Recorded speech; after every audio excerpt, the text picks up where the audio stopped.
Yvelin Tambaka, vous êtes membre de la cellule de communication du gouverneur des provinces. Y a-t-il un affront contre les gouverneurs des provinces par rapport à ce sujet?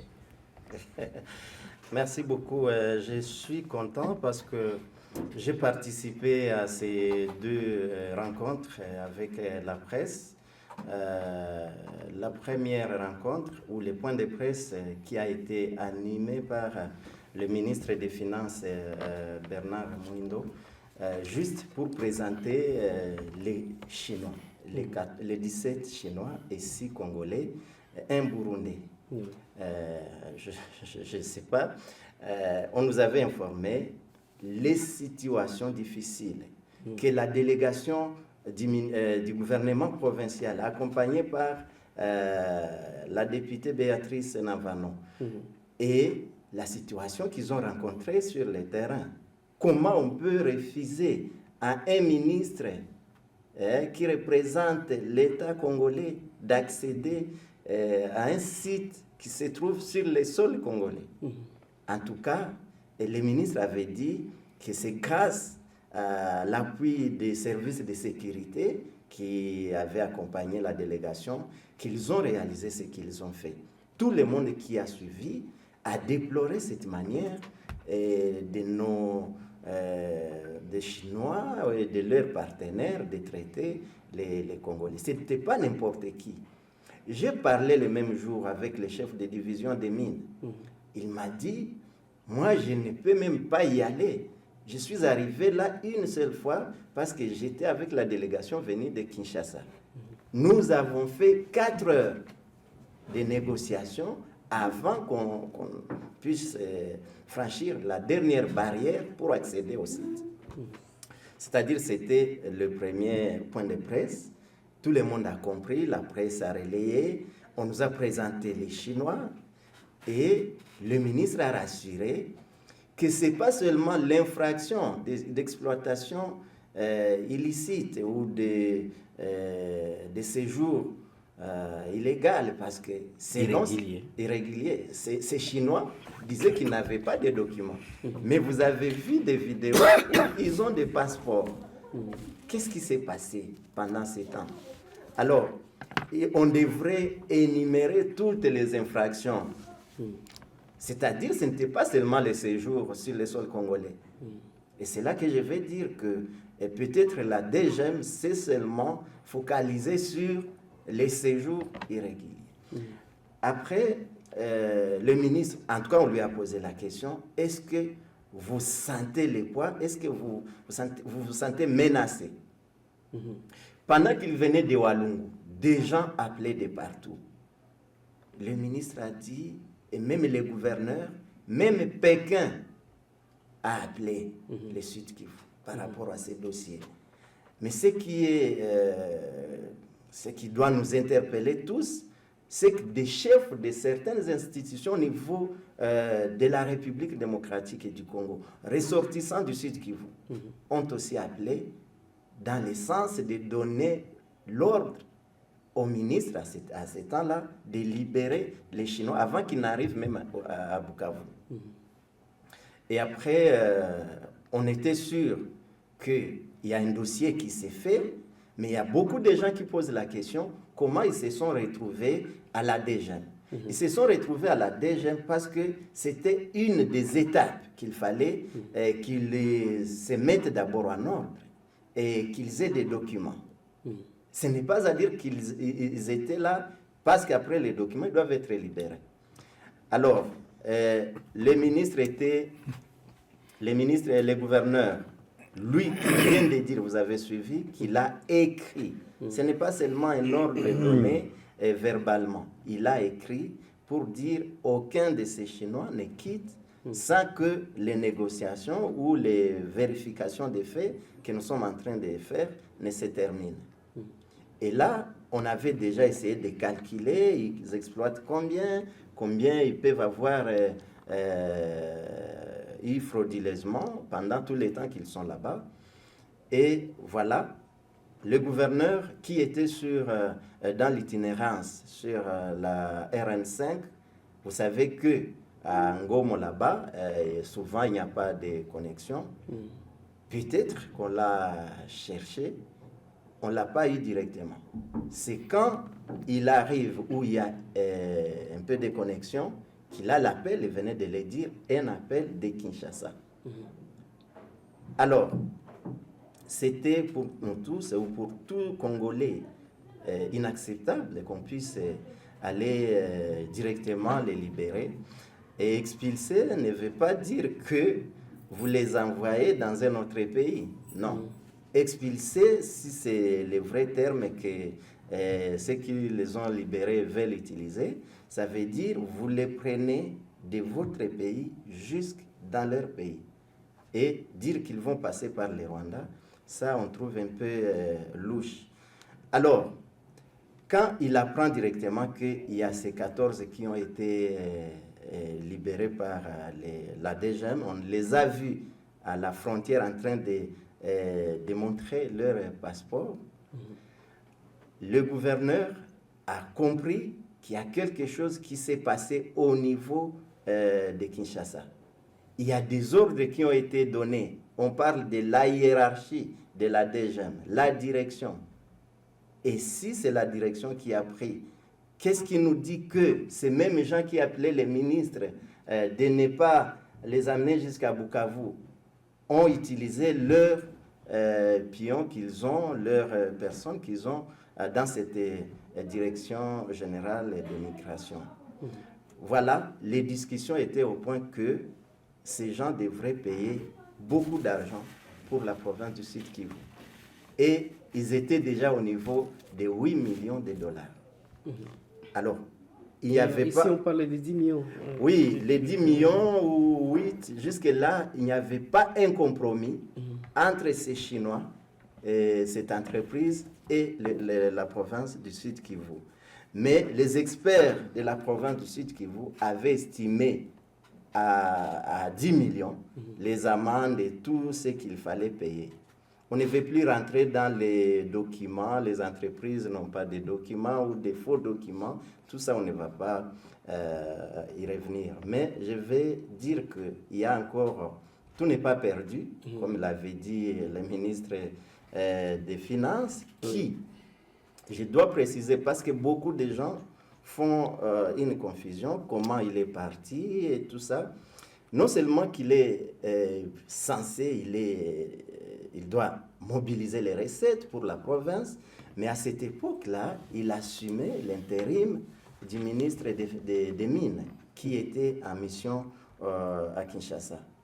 Alors, il a dit que les 3 Chinois responsables de l'entreprise sont encore dans les mains de l'État.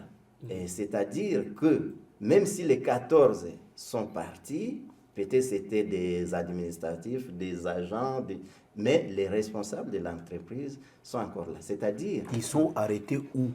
C'est-à-dire que les négociations ou les sanctions doivent continuer.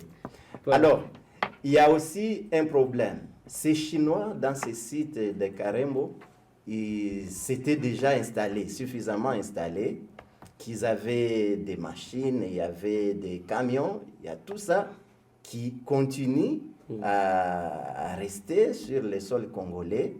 Et la loi prévoit que s'il y a eu de l'exploitation qui n'a pas été régulière, on peut passer même à la saisie des biens utilisés dans cette exploitation-là. Je pense que le gouvernement congolais, parce qu'il ne faut pas réduire ces dossiers à seulement à la province du Sud Kivu.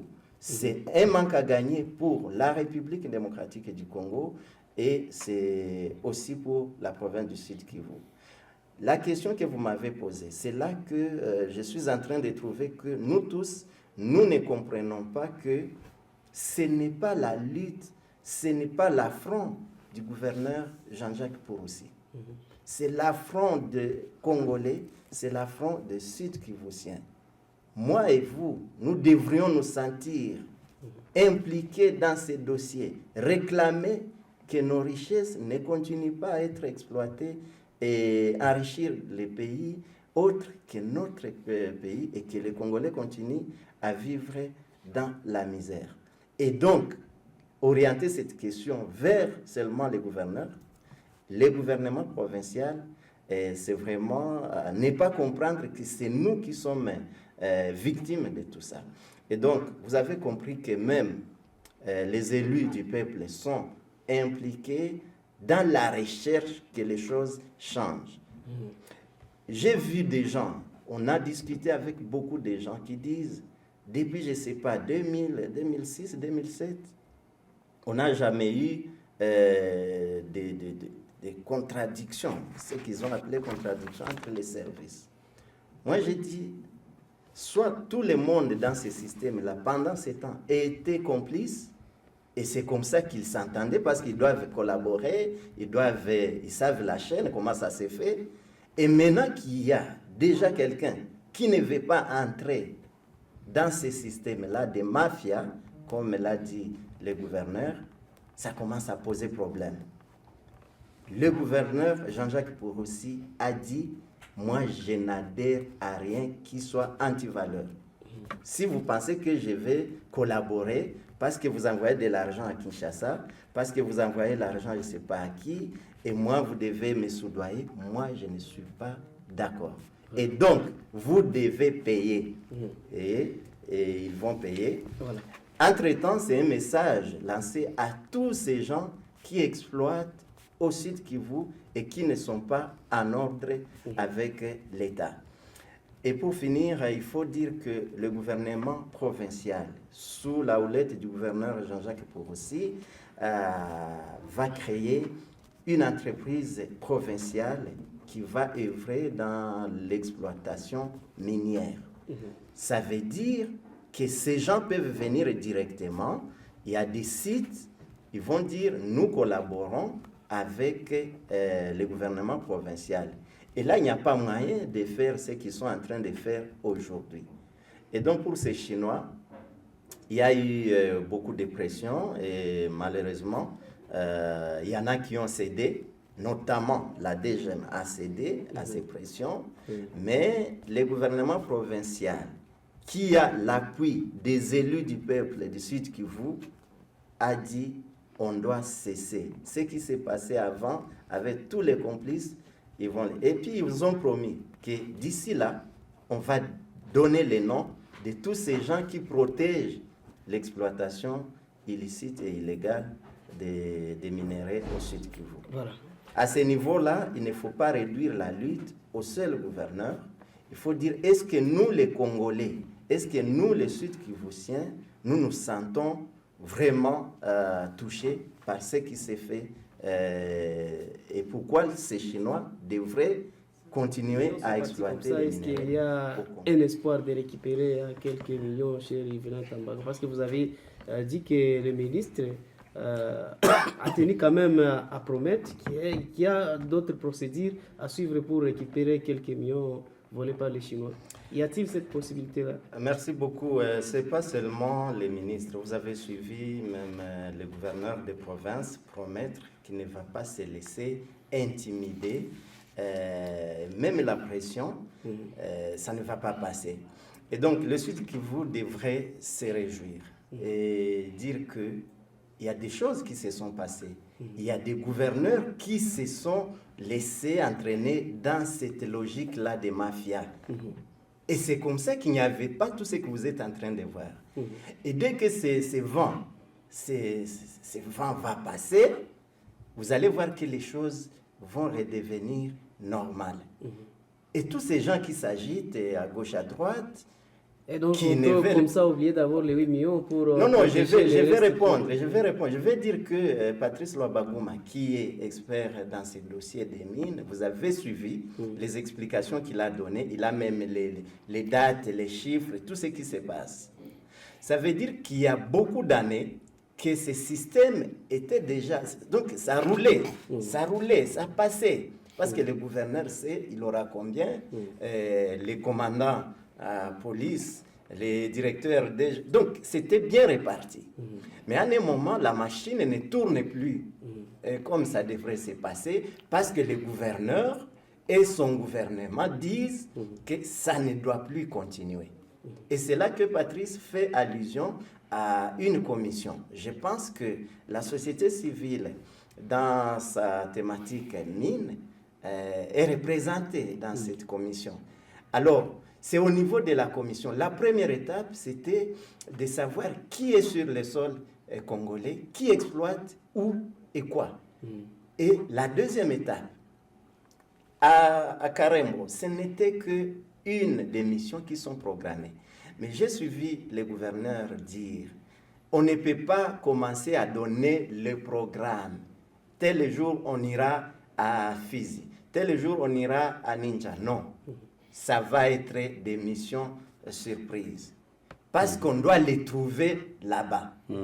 Et quand, j'ai dit ici, quand les ministres et la délégation, parce qu'il faut toujours dire que l'Assemblée provinciale est derrière cette démarche, soutient la démarche du gouverneur de province de mettre fin à cette exploitation.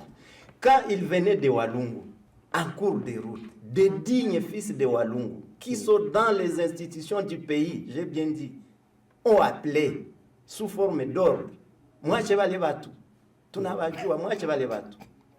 De Walungu. Bon. Patrice a cité le directeur général de la DGM. Oui, mais parce qu'on dit, quand on dit que c'est j'ai reçu l'ordre de la hiérarchie. Donc ce sont des G, c'est tout. De la hiérarchie. Qui est même du territoire de Walloum, malheureusement. Peut-être. Mais non, il est en de dehors Walloum. de ça, moi j'ai parlé des pions que quelqu'un pourrait avoir au sein de la DGM et qu'il a quand même bougé pour dire, c'est vous la voix, vous pouvez m'aider à faire ceci. Parce que même en cours de route, avant qu'il n'arrive à Bukavu, il appelait lui-même. Alors, je vais dire que les millions, ce n'est pas perdu. Ce n'est pas perdu parce que ces Chinois, tels que nous avons eu l'assurance des autorités, bien que les 14 soient déjà partis, mais ce n'est pas l'entreprise qui est partie. Parce que même jusque-là, cette entreprise fantôme ou quoi, ou régulière ou pas, n'a pas payé. On va compter. Et puis les négociations... Patricia a parlé de 300 000 et quelque chose. Et 3 kilos d'or. Ça c'est comme transport ou quoi? Je n'ai pas eu ces éléments, mais tout ce que je sais, que quand ils sont arrivés chez le gouverneur, à la résidence officielle, par mesure de prudence, pour ne pas encore aller dire que notre pays a dépouillé les Chinois, on a demandé à tous ces Chinois, si quelqu'un a l'argent, qu'il les déclare et les dépose. J'ai vu des photos comme ça. Je ne sais pas c'était combien, mais on a pris, on a enregistré tout cet argent-là, on l'a gardé. OK? Par rapport à cela aussi, l'or qui a traversé. Encore là, je n'ai pas de précision, mais au moins les Chinois avaient dit que quand ils réalisent un lingot d'or, il est expédié à Bukavu. Et je ne sais pas par quel canal. Mais est-il qu'ils ont proposé de l'argent? Ils ont proposé de l'argent à hauteur de 300 000 $ de corruption. Ils ont proposé de l'or. Je ne sais pas c'était quelle quantité. Mais depuis Walungu jusqu'à Bukavu, et même ici, les autorités, et donc ils sont partis avec les autorités ont refusé. Alors, la saisie, ce n'est pas le gouverneur qui devrait saisir. Et l'audition aussi, ce n'est pas le gouverneur. En tout cas, je pense qu'à ce niveau, les gouverneurs et les gouvernements ont fait bien leur travail. C'était au service de l'État de faire aussi les leurs. Et c'est à ce niveau qu'on doit se poser la question, pourquoi et qu'est-ce qui pressait? Est-ce que, comme il a dit Patrice, si ils étaient en ordre, est-ce qu'ils avaient déjà payé? Les négociations, c'était autour de 8 millions de dollars. Et même s'ils descendaient jusqu'à 6 à 7, mais c'est la province qui allait gagner. Imaginez le Sud Kivu qui gagne 6 millions de dollars pour ça fait 6 km de route. Pour une seule entreprise. Merci. Et puis, je vais vous dire que les autres Chinois et les autres entreprises qui ne sont pas en ordre se préparent. Et que cela, ça ne va pas être si facile de s'évader comme on l'a fait pour cette première expérience. Merci. Et donc, j'ai fini par remercier sincèrement et encourager le gouverneur des provinces. Oui. Aussi la société civile, et surtout dans sa thématique mine, qui, chaque fois, elle est là, elle suit de près. Je pense que plusieurs informations même sont données par cette structure qui est animée par le bon sens de dire ces minerais doivent profiter aux Congolais. J'encourage la société civile, présidente Maître Néné Bintou, qui a participé à ces deux points de presse animés par les autorités et qui s'est exprimée. Elle est aussi choquée, comme tous les Congolais, et ne continuez pas à voir seulement les gouverneurs, mais continuez à voir quelqu'un qui est en train de rompre une chaîne qui était déjà bien huilée et les acteurs ne sont pas d'accord. Voilà. Des millions quittent le Sud Kivu pour aller enrichir Kinshasa à acheter des bijoux pour les femmes. Ça ne va pas se passer comme ça. Merci beaucoup.